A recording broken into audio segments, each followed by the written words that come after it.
Bueno, pues ya estamos aquí de vuelta, gracias por estarnos acompañando. Vamos a saludar al chat. Perrónimos, ¿qué tal? Muy buenas noches, gracias por estar aquí, bro. Lilian Mex, muy buenas noches. Lenka Chomba, muy buenas noches. Lilian Mex, muy buenas noches, señoritas. Juan Scott, ¿qué tal? Muy buenas noches. Y exactamente, Mancera solo mira sus intereses, estamos totalmente de acuerdo.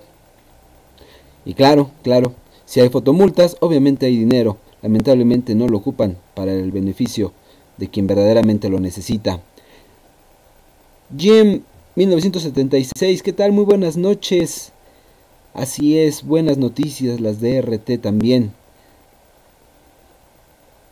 Vamos a seguir pues con más notas el día de hoy. Tenemos muchas notas el día de hoy. Capturan en Nayarit a 3 presuntos asesinos de un comandante de la policía estatal. Elementos de la policía de Nayarit lograron la detención en el poblado de La Resolana de 3 sujetos que, entre otros hechos, participaron en el asesinato de un comandante de la policía estatal, así como en balaceras ocurridas en los años 2010 y 2011. Se trata de Rigoberto Pantoja Estrada, alias El Rigo, Salvador Flores Arroyo, alias El Chavín, y José Alberto Domínguez Muñoz, alias El Chepe, quienes fueron capturados tras un dispositivo táctico operativo implementado por la División de Investigación en dicho poblado. Los hoy detenidos fueron partícipes del atentado en el que murió el comandante de la policía de Nayarit, Gregorio Escalante Pérez, en el municipio de Jalisco en diciembre de 2011. Asimismo participaron en diferentes enfrentamientos y ejecuciones ocurridas en diversas partes de Tepic y Jalisco. Al dar a conocer la detención de los homicidas, el fiscal general del estado, Edgar Beitia, destacó que se continuará trabajando en el esclarecimiento de distintos casos de seguridad y justicia que aún quedan pendientes con el objetivo de que ningún delito quede impune. Pues qué bueno que los detuvieron. Lo lamentable es que generalmente siempre esperan a que maten a alguien de su camarilla, como en este caso al comandante de la policía estatal, para actuar. Ojalá realmente la policía en México trabajara de esta manera con todos los casos que se dan en nuestro país, en los cuales la gran mayoría quedan impunes porque la policía no actúa de manera oportuna, porque ocultan a los criminales, los solapan, porque son parte del crimen organizado. Vámonos con otra nota, ya que estamos en Nayarit. Detienen en Nayarit a El Cholo, acusado de violar y asesinar a un menor. Bahía de Banderas, Nayarit. Durante un operativo implementado en la localidad de Sayulita, municipio de Bahía de Banderas, la policía de Nayarit logró la detención de Eleodoro Carlos Rodríguez Sánchez y O. Carlos Roberto Tapia Sánchez, alias El Cholo, y Nancy Saralí Solorio Pérez por el delito de violación y homicidio calificado en agravio de un menor. Sobre los hechos se conoce que el pasado 28 de febrero de este 2013, el hoy detenido ingresó a un domicilio de Sayulita, en donde trabajaba su exnovia Nancy Saralí, cuidando a 2 menores, aprovechando un descuido de esta para violar a uno de los infantes de 2 años de edad, al cual después arrojó a una alberca ubicada en la misma finca. Fue Nancy Saralí quien rato después se introdujo a la alberca a rescatar al menor para trasladarlo al hospital de San Pancho, en donde llegó sin vida, siendo personal médico el que denunció a la policía que el niño había sido violado, por lo que al iniciarse las investigaciones, estas arrojaron la captura de los indiciados, quienes ya se encuentran ante la presencia del agente del Ministerio Público. A este tipo lo deberían de castrar. Inclusive de empalar en el centro de este estado. No es posible que tipos como estos estén en la calle haciendo estas barbaridades con inocentes. Y aunque no fuera un niño, cualquier persona merece respeto a su integridad física, a su sexualidad. merece que se respeten sus derechos humanos. Este tipo no tiene madre y merece que lo castren por ojete. Vámonos con otra nota.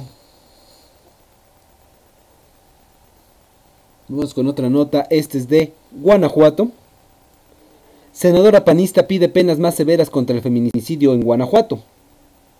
El Congreso del Estado de Guanajuato debe reformar el tipo penal del feminicidio porque su limitada redacción y sus penas poco severas generan impunidad, exhortó la senadora del Partido Acción Nacional, Pilar Ortega Martínez. El artículo 153A del Código Penal establece que existe feminicidio cuando la víctima de homicidio sea mujer y sea incomunicada o violentada sexualmente, vejada o mutilada, o haya existido violencia intrafamiliar del activo contra ella, y lo equipara al homicidio calificado con penas de 25 a 35 años de cárcel.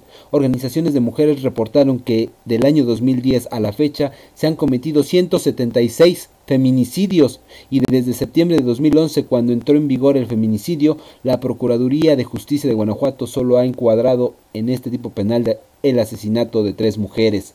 Se está generando impunidad porque varios supuestos del feminicidio no están contemplados en nuestro tipo penal y se considera como un homicidio común.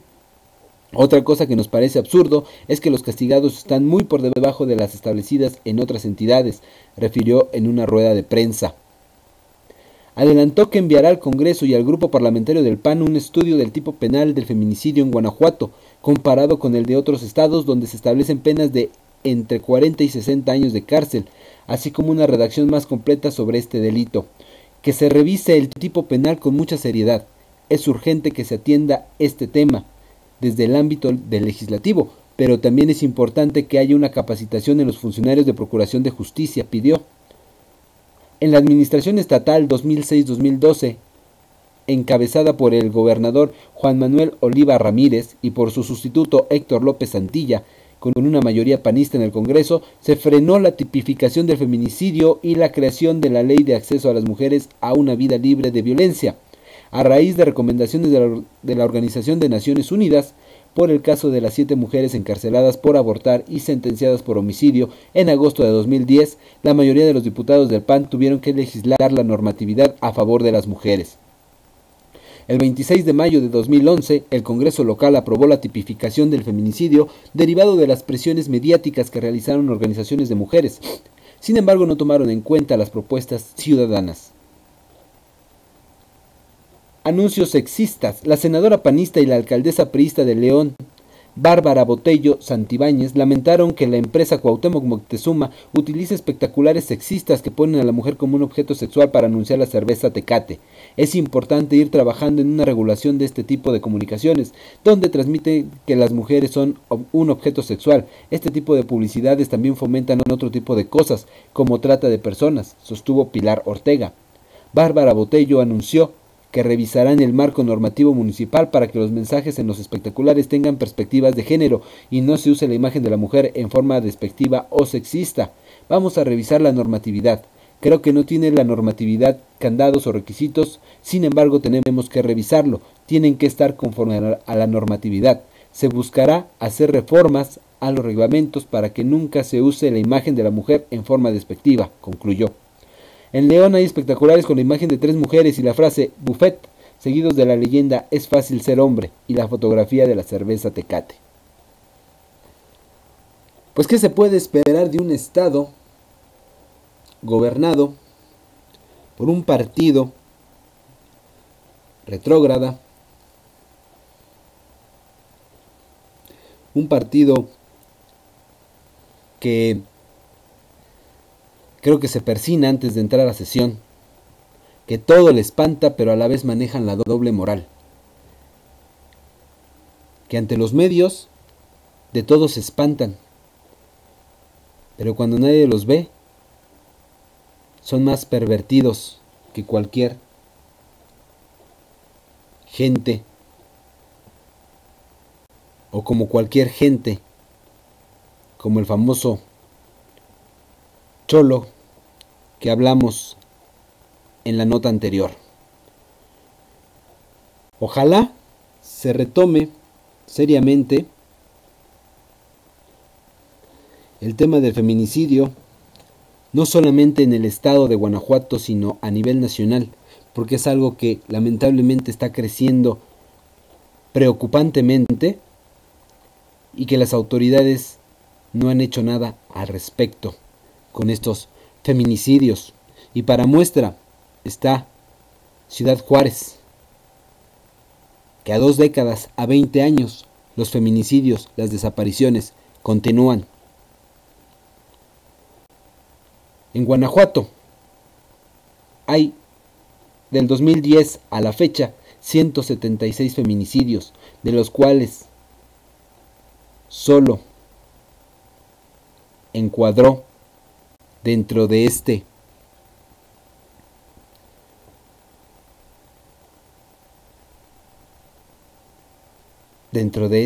género de feminicidio a 3 mujeres asesinadas. Solo 3 de 176 feminicidios cometidos en Guanajuato. Es increíble. Vámonos con otra nota. Decomisa la Copricé en Hidalgo 1,5 toneladas de pescados en mal estado. Casi 1,5 toneladas de productos pesqueros en mal estado ha decomisado en las 2 últimas semanas de la Cuaresma la Comisión para la Protección contra Riesgos Sanitarios, informó su titular Armida Zúñiga Estrada. En diversos operativos el organismo ha clausurado también 31 establecimientos de pescados y mariscos, alimentos preparados, purificadoras de agua, tortillerías, pollerías y cremerías, debido al incumplimiento de normas sanitarias al expender productos de mala calidad, usar hielo no potable y presentar deficiencias en el manejo y conservación y etiquetado de los perecederos. Zúñiga Estrada indicó que el derivado de las revisiones que realiza Copricé con motivo de la temporada de Cuaresma en las 2 últimas semanas, se han asegurado unos 1,400 kilogramos de pescado y marisco descompuestos. La comisionada para la protección contra riesgos sanitarios dio a conocer que se ha puesto en marcha en todo el estado una campaña informativa sobre la normatividad sanitaria aplicable a establecimientos que expenden productos de mar, así como purificadoras de agua y fábricas de hielo. Mencionó que el reforzamiento de la vigilancia sanitaria obedece a que en esta época aumenta entre la población el consumo de pescado y mariscos y se busca prevenir riesgos a la salud por ingesta de productos en mal estado.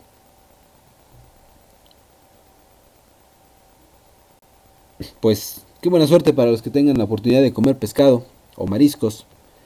Mucha gente ni siquiera pueden comprar en estos días 1 kilo de huevo.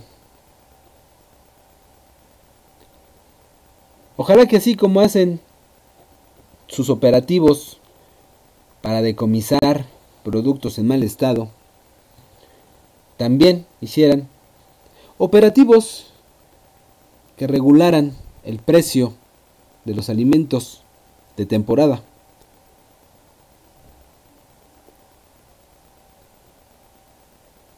Porque hay que recordar que en esta época de Semana Santa, en la cual pues se tiene el concepto, y equivocado por cierto, de que no hay que comer carne, pues mucha gente recurre a las carnes blancas, al pescado, al pollo, sin saber que en sí la abstinencia de carne debe ser la carne carnal, no la carne de consumo. Pero en fin, ese es el problema de la sociedad mexicana. Muchas veces se dicen católicos, pero siempre desconocen las bases fundamentales que deben de regir su propia religión. Vámonos con otra nota. Vámonos con esta de Pemex. Sube 1.6% producción petrolera en enero, asegura Pemex. Petróleos Mexicanos informó aquí que durante el primer mes del presente año, en enero, incrementó su producción petrolera en un 1.6% 1% al lograr extraer de sus campos marítimos y terrestres 2.562.000 barriles diarios de crudo. Reportó que durante el mencionado mes exportó al mercado internacional un promedio diario de 1.289.000 barriles diarios, que generan ingresos al país por un orden de los 4.032 millones de dólares.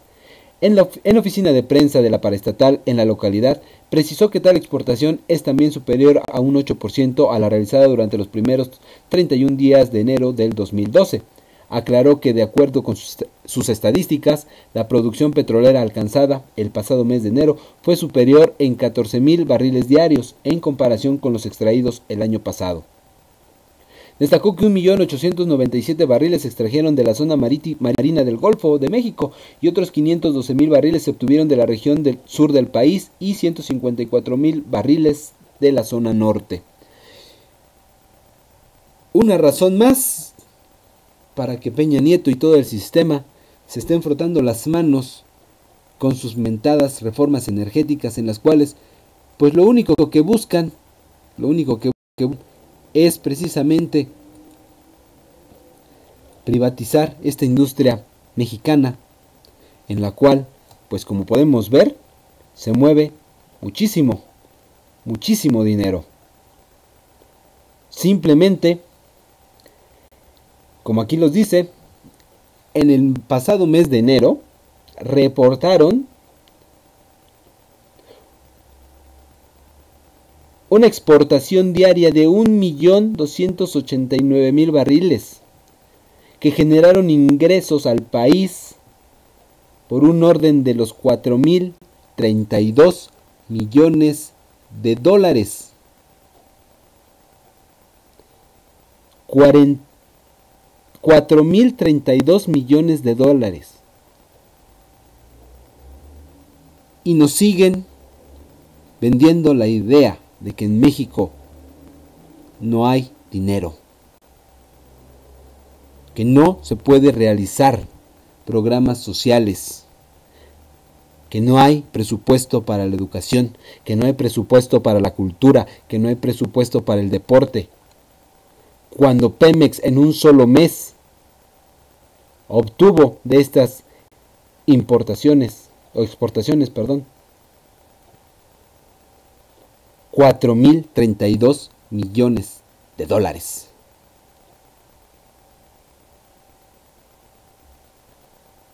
Esto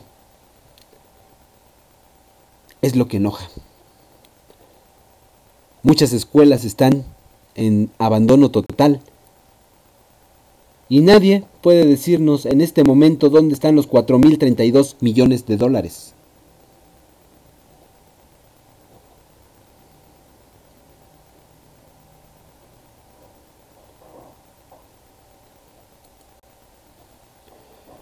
En fin, vámonos con otra nota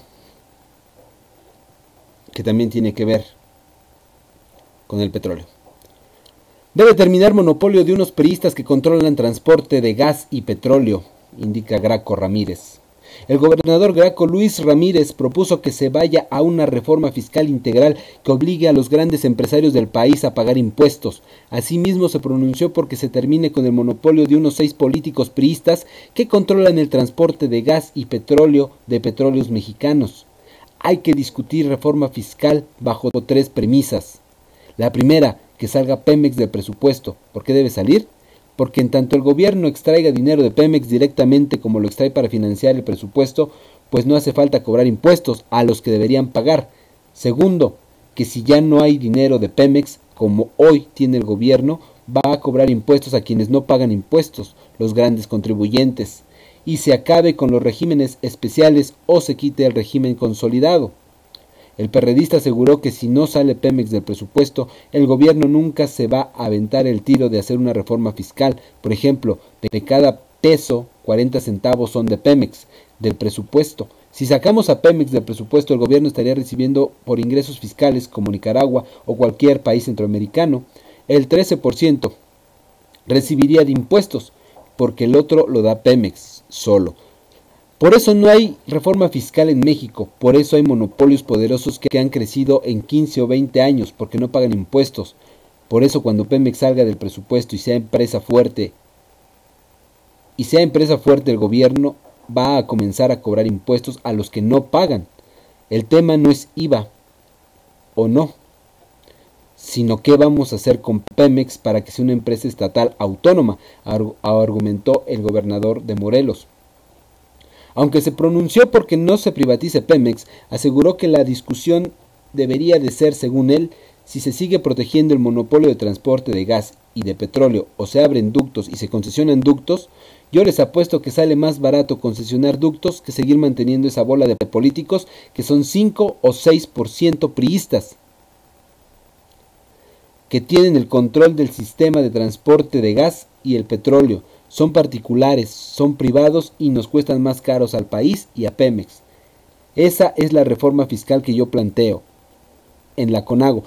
Y la he planteado y la voy a seguir planteando, de que Pemex deje de ser parte del presupuesto. Cuando eso exista, se acabó el cuento. Hay que cobrar impuestos a los grandes contribuyentes. No se pongan de lloricones. Luego empiezan a llorar porque les van a aquietar sus privilegios fiscales. En México una minoría tiene privilegios fiscales y no se les toca, porque todo se saca de Pemex. No estoy de acuerdo que se privatice y que salgamos del discurso de que iba sí o no. Vamos a una reforma verdadera, una reforma fiscal en donde paguen los grandes contribuyentes, dijo el mandatario estatal en su conferencia de prensa de esta mañana, luego que el PRI reformó sus estatutos para ir por la privatización de Pemex y a aplicar IVA a medicamentos y medicinas.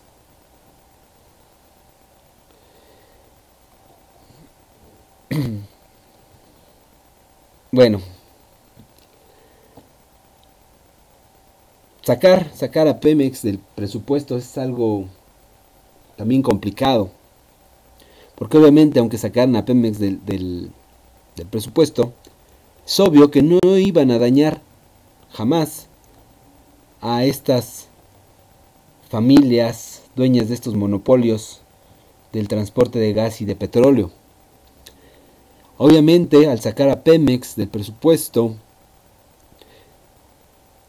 ¿a dónde iría a parar ese dinero? ¿A dónde se destinaría?